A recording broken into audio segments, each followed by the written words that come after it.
Hey everyone, it's Ron over at Ctreia. So hey, I wanted to do a fast video today. I usually do like tips and tricks and then, talk about the meeting or class we're having. But, today I wanted to do a video because I've seen some data from some high-powered realtors that are friends of mine and data that I've kind of known for years and they've known and they've posted about it and I thought I should too. So, if you read the headlines, you can kind of think one narrative, but if you look deeper than just the headlines on real estate, it leads you down the same path that you'll end up where I'm at and some high-powered people are as well. So that is the data of Connecticut real estate. So everybody knows that, the market's good, it's been good, and most people are predicting, oh man, we're losing population, all this, the long term.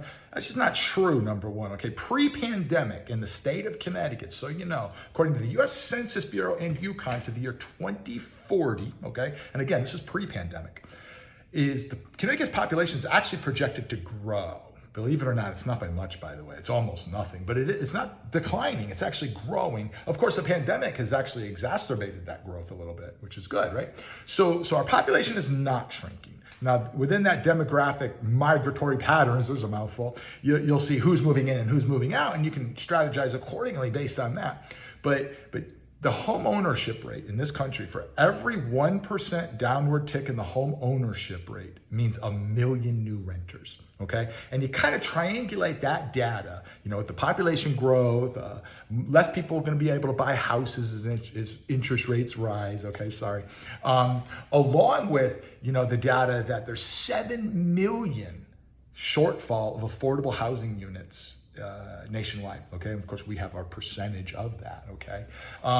Quite simply, guys, there's just not enough affordable housing, and that's really not gonna change anytime in the near future. So when you start seeing this data about the state of Connecticut, kind of take it with a grain of salt and understand real estate is local. Look at the data, what you think, what the newscasters are telling you, things like that. What does the data say, okay? And the data says that we have a massive inward migration of a service-based worker who needs affordable housing that simply does not exist.